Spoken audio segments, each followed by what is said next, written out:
Hello there, Brian James, that Micro Four Thirds guy, with another video. And this time we visit the little village of Lanercost in Cumbria and its famous Norman era Priory. Now before I forget, please take the time to hit the subscribe button below to see all of my future videos, and if you want to be notified every time I release a new one, then hit the bell icon. Even better, if you can give a thumbs up below to like the video, then that helps YouTube to promote it to other people so they can enjoy the heritage of Northern England and Southern Scotland through the lens of a local photographer. Coming down the hill into the village from Brampton, we are met by the little bridges over the River Irthing and its magnificent ruins of the 12th century priory dominating the horizon. I park the van across from the priory entrance and walk through the pretty ivy-covered gate arch into the priory grounds. Unfortunately, as with most buildings of this age, there is the usual scaffolding standing over the entrance to the church, but I'm sure I'd rather the work was done rather than worry about the aesthetics for my photographs. Founded between 1165 and 1174 by Robert de Vaux to house the Augustan canons, it is dedicated to Mary Magdalene. The priory buildings, at least in part, are constructed from stone removed from Hadrian's wall which passed alongside Lanercost. Indeed, Roman inscriptions can still be seen on some of the stones. King Edward I and Queen Margaret were frequent guests at the priory, often staying for long periods of time in the late 12th and early 13th century. Now, this was a dangerous period on the border between England and Scotland for land right battles, and the king was on hand to lead his army. His last visit was in 1306, when he arrived on Michaelmas Day and stayed until the following Easter, a duration of some 6 months. King Edward died in 1307 at nearby Bruff Sands, west of Carlisle, while campaigning against the Scots. In 1311, Robert Bruce came to the priory and made it his army's headquarters. Now, due to its strategic location, Lanercost and its priory have been the centre point of many battle campaigns in the borderlands of the Reivers between the English and the Scots. In 1538, King Henry VIII dissolved the priory and its conventual buildings were stripped of their roofs, although the church part remained as a parish church throughout. Later, in 1747, the nave was re-roofed, but a century later, in 1847, the priory had, once again, fallen into disrepair and the roof collapsed. After dissolution, ownership passed to the Dacre family. Later in the 18th century, the land and buildings became the property of the Howard family, who still live only a mile or so away at Narberth Castle.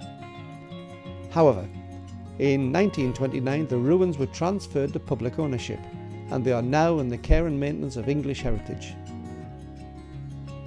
The parish church of St Mary is now a Grade 1 listed building, and the former guest house is occupied as the vicarage. Part of the main building and church is the Dacre Hall. This 12th century building is reputed to be the oldest village hall in England. The hall has recently been somewhat renovated with care and maintenance to the roof beams and a new lighting circuit to suit all occasions installed. The hall was once a single room and used by the owning families for entertainment.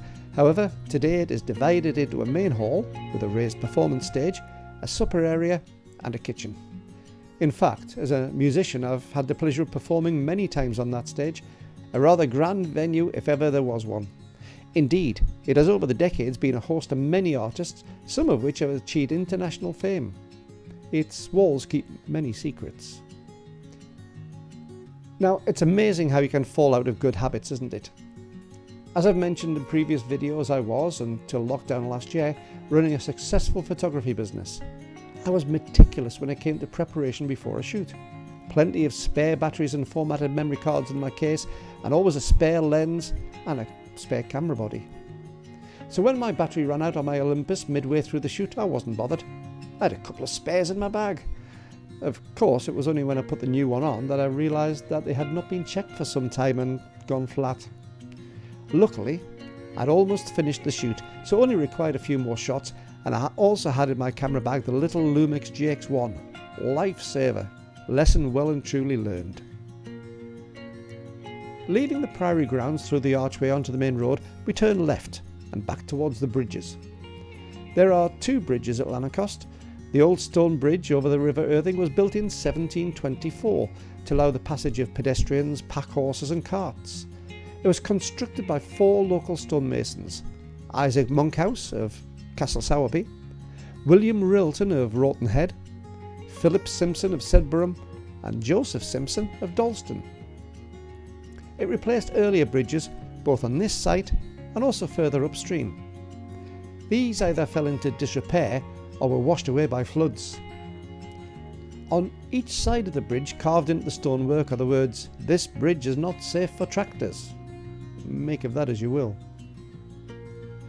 The newer bridge of modern design was constructed in 1962 and replaces the older bridge, not because the older one was not strong enough, but because it was too narrow for modern traffic.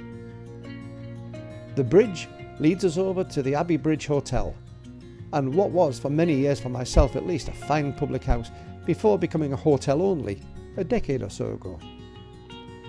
The Abbey Bridge was built in 1832 as a public house called the Black Bull, although there had been hostelry on that site of what was an important river crossing for at least a couple of centuries beforehand. The building is Grade 2 listed and made from the local sandstone under a slate roof. Looking left, upstream of the river, and straight across the road from the hotel is the old mill where once stood a water wheel, but is now a private dwelling, so I avoided too many photos.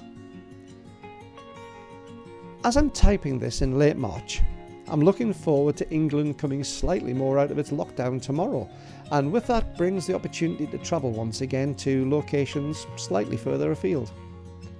To be honest though, it is amazing what I have right on my own doorstep. So much history contained in the beautiful area which joins the Lake District, the Hadrians Wall and the England-Scotland border. Stunningly beautiful. You really need to come and visit the area. And when you do, tell them Brian sent you. Now, as usual, if you've enjoyed this video, then can I ask you to do a simple task for me? Below the video you'll see the subscribe link. Please click it to see more of my videos, and if you click on the bell symbol beside it, you'll receive notifications whenever I post something new. Even better, if you click the thumbs up to like this video, it tells YouTube to promote it to more people so they will get the opportunity to see some of the north of England and South Scotland's amazing heritage through the eyes of a local photographer. And even better still, it costs you nothing more than a couple of seconds to do it, and it really means so much to me. Thanks for watching.